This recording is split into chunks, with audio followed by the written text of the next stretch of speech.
we can breathe, we can breathe, and we can breathe.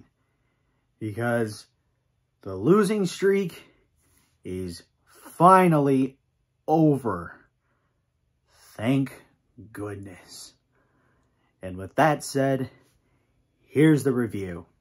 Hey, what's up everybody? It's Drew, better known as RockChalk01, and today, yesterday, whenever you're watching this, the 9th ranked Kansas Jayhawks headed down to Lexington, Kentucky to take on the Kentucky Wildcats in the Big 12 SEC Challenge, and they won comfortably in Lexington by a final score of 77-68. Yeah, it's over.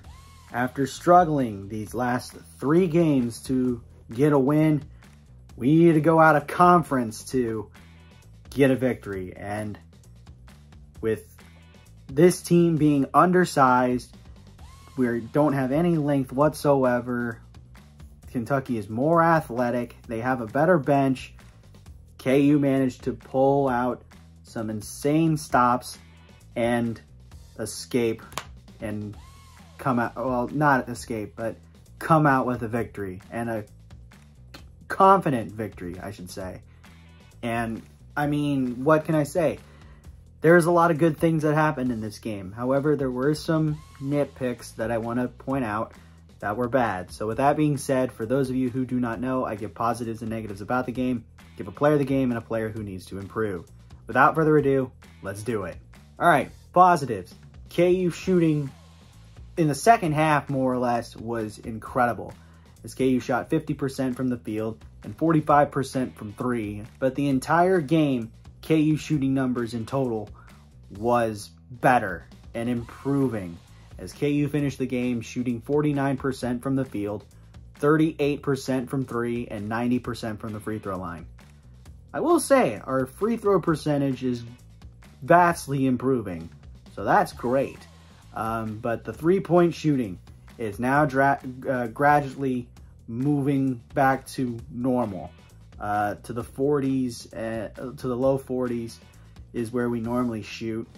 But now we're in the upper 30s after hitting a cold slump from beyond the arc. So yeah, KU shooting numbers, that's a positive. Defensively, KU did well in this one. My goodness. Kentucky, after starting the game off strong, shooting over 56%, held them down to 42% in the second half, but holding Kentucky to under 50% from the field, as they went 49% from the field. But 3-point defense was amazing, as KU forced Kentucky to shoot only 15% from beyond the arc, including 0 for 6 in the first half from the 3. My goodness, that's impressive. I know Kentucky loves to go inside a lot because they've got Oscar Tshiebwe, but they do have some shooters. And the fact that we held them to under 50%, or under 20%, let's put it that way, under 20%, that's remarkable. And also, KU shot better from the free throw line than Kentucky, as the Wildcats shot 70% from the charity stripe. So all in all, I mean, defensively, besides the field goal percentage, I mean, I'll let that slide. But defensively, including 3-point shots and them not making free throws, that's a positive. Next up, turnovers. KU won the turnover battle. Thank God, as KU forced 11 Kentucky turnovers and scored 10, while the Jayhawks had 10 turnovers of their own, and Kentucky only scored 9. I mean, we did better taking care of the ball, and we actually scored off those turnovers.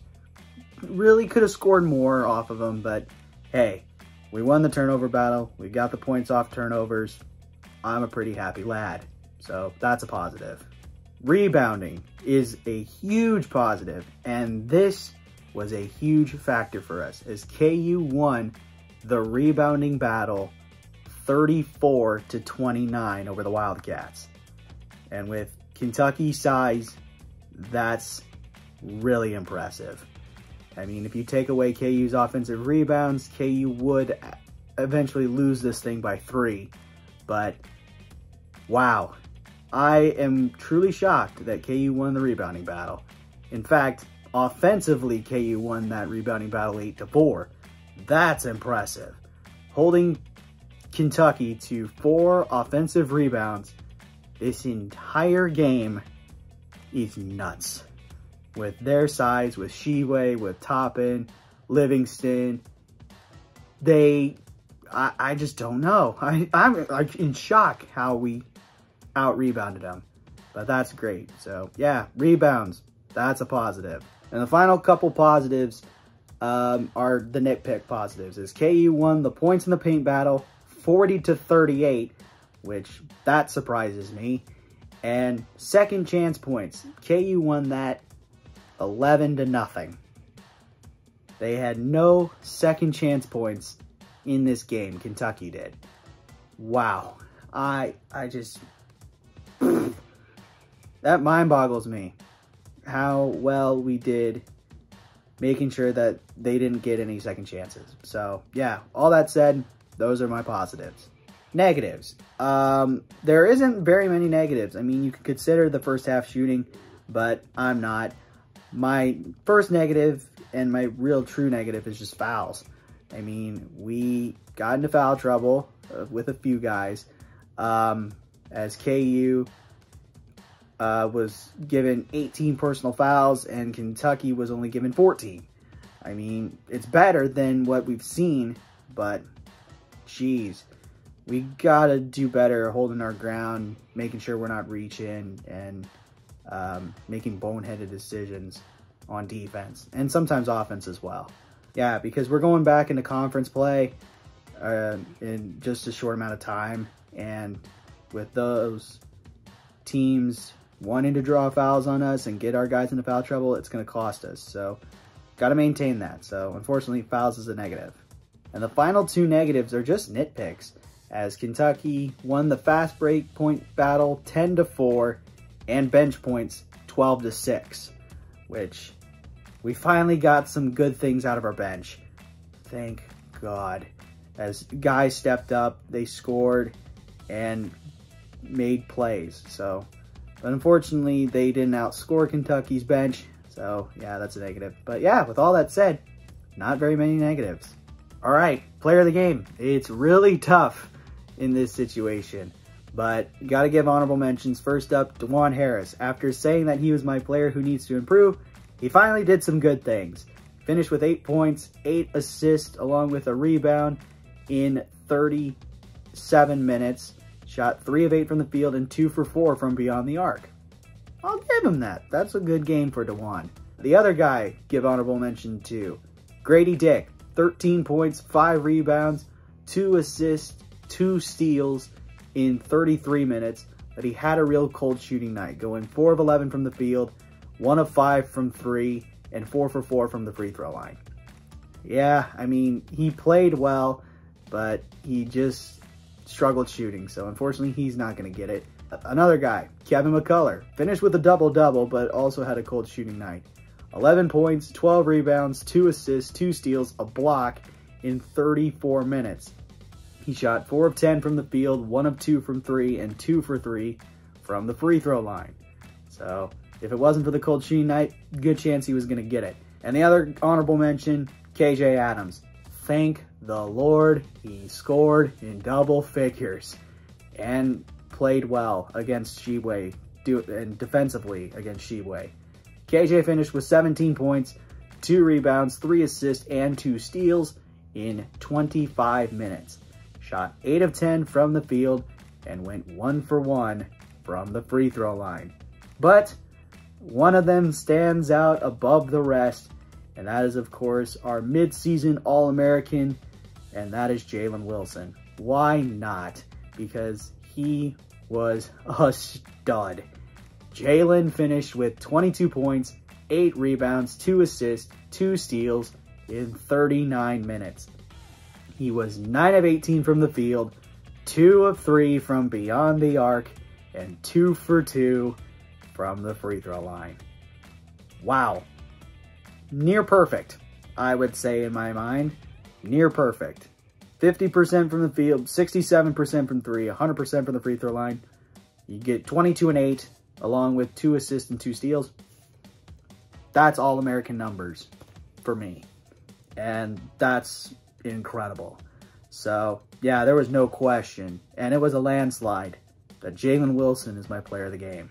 Now, player who needs to improve. It's kind of up in the air of who I want to give it to, but I'm going to give it to MJ Rice. Now, I would give it to maybe Zuby, but he went down with a serious ankle injury, and I'm not going to be a turd to him, but I hope he gets better soon.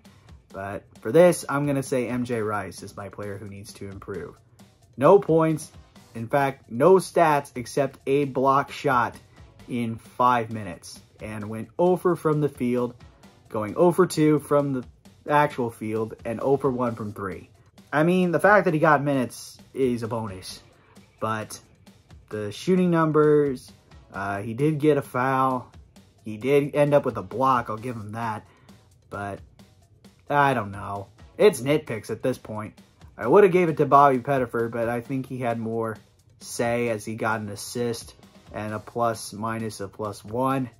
But MJ Rice, I just don't know. What can you do in this situation? So, sad to say it, MJ Rice is my player who needs to improve. And that's going to do it for my review of KU versus Kentucky. Again, the final score, Kansas 77, Kentucky 68. Don't forget to leave a like, comment, share, and subscribe. Push that notification bell. Tell your friends about these videos. And I should see you again for the next basketball review as the Hawks will return to Allen Fieldhouse for round 2 against the Kansas State Wildcats in the Dillon Sunflower Showdown. But until then, have a good day. Never ever bring exotic dancers to the Fieldhouse. And I'll catch you on the flip side. Peace.